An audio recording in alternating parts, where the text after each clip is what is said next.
Hey Greg, it's fantastic to see you. Thanks for joining me on my final 12th day of Christmas. How are you?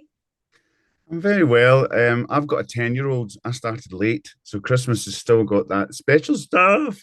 And I've got to be careful because she's transitioning from Santa. Santa. Hmm. So I've got to be careful.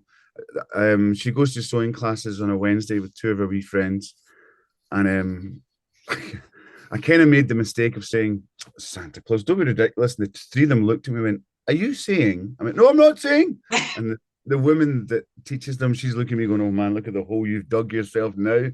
So she's 10 years old. She's in that moment. I'm Christmas is still very special. So I know exactly what I mean. I've got a 10-year-old too, and he still believes 12-year-old doesn't. So we will see. We will see. Tell me how you spend your Christmas usually then. well, it's different. As usual, mostly the same as everybody else. We kind of split it between families each alternate year. I've got two stepsons who kind of come in, scruff about a wee bit, have some food, and then are just dining out with their friends and say, No, stay and hang out with your mother. Come on. So you've got to kind of tie them down a wee bit to stay with their mother. My daughter, she likes to get books and creative stuff for Christmas. So we'll just do what everybody else does. We'll just get down and play with the presents and stuff like that. But this year, it's all a bit scattered. As I said to you on the pre-show, my brother's just sold his house in London and he's moving to Edinburgh, but he's got to be out of the house in London by the 28th of December. So I contacted, he's so stressed, and his daughter just got married last weekend, at the first week in December. And it's like, really? Moving house and marrying off your daughter? A So stressful time of year. I sent him a text saying, if you need an extra pair of hands in the big van, I'll drive down because he has to be out of London by the 28th of December. I don't know where he's going to stay. I don't know if he's got the keys for the place in Edinburgh yet. So it might be a wee bit chaotic this year. I met one of my friends the night before last, just in Glasgow, for a couple of pints of Guinness, and he invited me to his house for Christmas. And his wife is a fabulous cook. I mean, it's so tempting. She's just the best. Suze, if she sees this, you're the best, Suze. What a cook. So that was a very tempting offer. So I'm kind of mulling over what to do. Do you and Pat not normally spend Christmas together then? Oh no. Oh, I mean, we've done 60 gigs this year. So there's a travel day before it, travel day after it. So that's, nearly 150, 180 days we've spent each other this.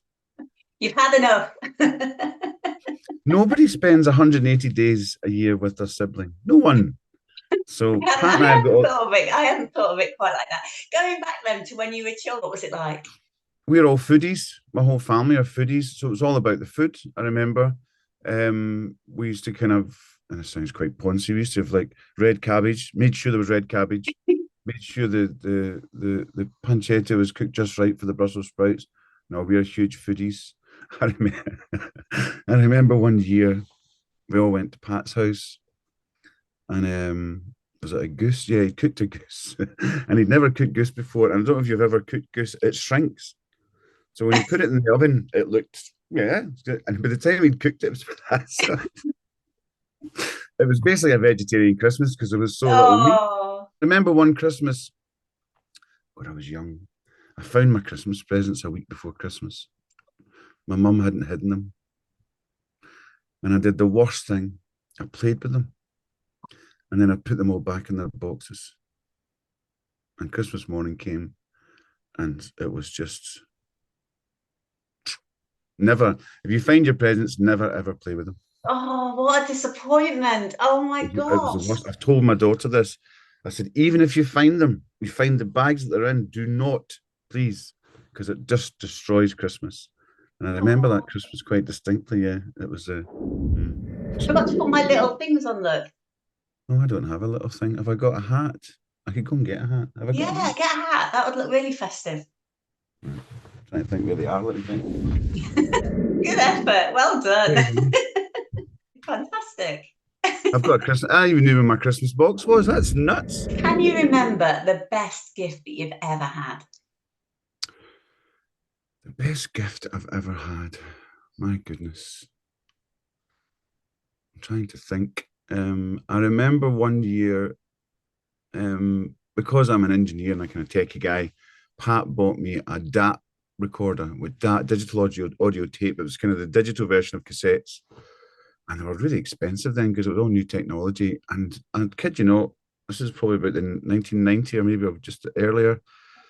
They must have been about 1,500 quid. I'm thinking, my God. And I bought him my glasses case. And it was a nice glasses case, but I just thought it must have cost me about 15 quid. And he handed me the Oh, £1,500 DAT player. I went, oh my God. what a lovely brother you have. What's the best present you've ever given? The best present I've ever given. Oh, I love buying presents.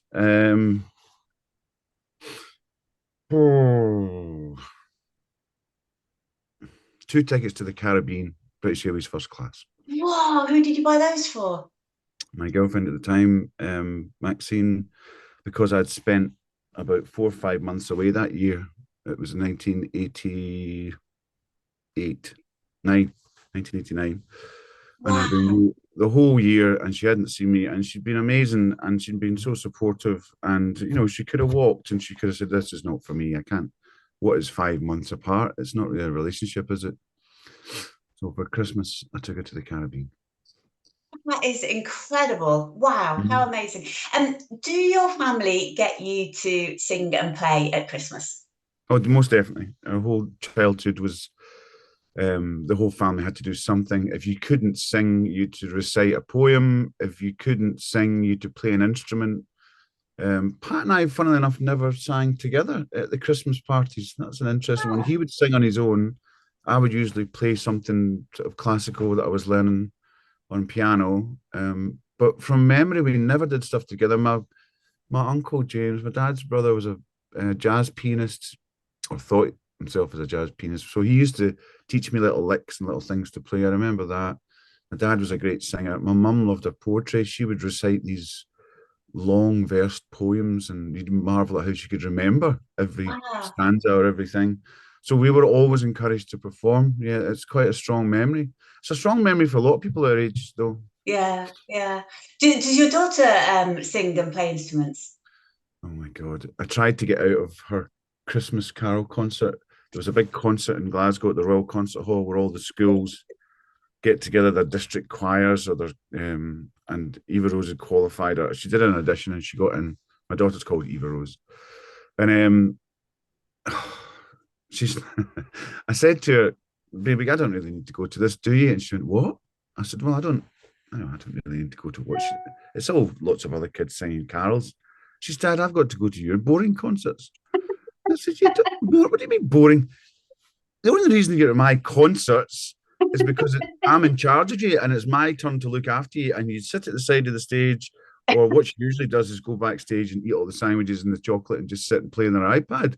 She'll come up and watch you go, sounds good, Dad, and then go back down to the dressing room. So I couldn't get out of it. And I remember we were doing a gig about 2 or 3 weeks ago, and I said to the audience, look, I'm trying to get out of going to my kids' Christmas concert, and they all gasped. I said, I didn't think this was as big a deal. They're like, yeah, this is a big deal. You have Big to go. deal, yeah. Well, I've sat through many. Oh, I mean, do you know, I was so lucky. I got there early. I parked quite away from the place. I knew it's a big place, about 2,500, 3,000 people. So I parked quite a wee bit away from it. I just walked there. Um, and I was there so early, I saw her coming in. And she went, Daddy, Daddy, Daddy. She's with all her wee pals all dressed up in their school uniforms. So I got to see her. I thought, God, so I could just go in, sit down, and leave again because I've already seen her. But then what I didn't realize is the thing is when you sit down and it fills up and they all kind of get come in and There's they're sitting up no on the getting floor of it. out, is there? Everybody's waving. There's all these, but the whole place is waving at the stage. And I'm thinking, should I be waving at the stage? And Eva Rose is kind of looking for her mum and her granny, and she's looking for me. And there's just all these people shouting at their kids. This is cute. And there's drunk grannies. There was just drunk parents. Oh, we've been out since 4 o'clock today. And I'm thinking, and there's just two, and there's people coughing and spluttering. So I put a mask on, and then people started scowling at me because I had a mask. I was horrific. So for I stayed for the first. Oh no, she might see this. Well, I stayed for the. I don't mind. I stayed for the first 4 numbers, and then that was enough for me. If you could have one wish for Christmas, what would it be? Oh, I'm an old school guy. Just world peace, please. Everybody, calm down. I was doing a magazine, a music preview piece up here in Glasgow. It's a magazine called The West Ender, and I go through all the gigs that are happening in Glasgow, the west side of the M8, which is the main motorway that goes through Glasgow, and that's where I live in the west side. And there's a girl called, is it Laufey? Is it Loufey? Laufey? She's a Icelandic singer, Okay. and she's massive all over the internet. She's got multiple millions of followers on Instagram and TikTok and stuff like that. But she plays bossa nova music, and the kids are all over it, like the girl from Ipanema. So I listened to it and I was shocked. She's a young kid, 20, 22, 23 she is now. And she's doing this like, da, da, da, da, da, da, da. And she's not taking the mickey out of it. She's doing it sincerely. And I felt myself listening, going, Bossa Nova. Bossa Nova's back. It's back. And it makes you feel so calm. Yeah. And I thought the world needs some Bossa Nova. This is why this girl's lighting the place up, because everybody just calm down. Yeah. So as far as Christmas go, just everybody calm down and let's have some peace. And as John Lennon said, give peace a chance. That's all we have to do. So yeah, we can only do our bit. When we play in front of our fans for the last 6 months, it's been, give peace a chance. And our song Violently, there's usually a trumpet solo there, and Pat's taken to sing Give Peace a Chance. And one of the last gigs we did, the whole audience was singing it, and I just stopped playing, and Pat stopped singing, and they just kept singing. And it Wow. was really quite, I'm getting a wee bit filled up thinking about it actually. And you could feel the intent from the audience of, we're with you. Just somebody, please, just try and, anyway, I'm not going to get into that. We just want a peaceful Christmas for everybody, please.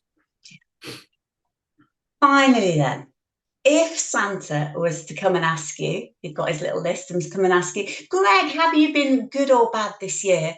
What would your response be? I have been kind this year. I've been thoughtful this year. I've been a little impatient. In fact, I've been a lot impatient this year. I have been judgmental. So a bit of yin and yang for me, I'm afraid. I need to deal with my frustrations at other people more. I expect people to preempt what I'm thinking, which has been a fault of mine my whole life. I keep thinking, well, why didn't you think that this is what I was wanting to do? Because you didn't tell me. All right, you're supposed to know me. So I'm trying in balance. I've probably been just good enough, I think. Oh, what a lovely answer. Greg, it's always amazing to speak to you. Just before I go, what is the best? I'm giving you a little bit of a clue here. The best 80s site, best YouTube channel, best 80s Facebook page, in your opinion? As a musician from the 80s, the only place to go for your 80s music and 80s gossip is loving 80s music. Oh, you're the coolest guy. I hope you and your family have the most wonderful Christmas. Hi to your brother. Sorry you couldn't make this chat. And We can understand why, though. I can totally understand why, yes. Get down there with your van. And I'll look forward to catching up with you at the festivals next year. I might keep this hat on all day, actually. This is quite becoming. I'll keep these on all day. I go on my dog walk now with my little elf. You just remind me I need to walk the dog. What time is it? Right. I'm off to do that too. Lovely to speak to you. Have a See you fantastic later. Christmas. Thank you for your time. Bye bye. Bye.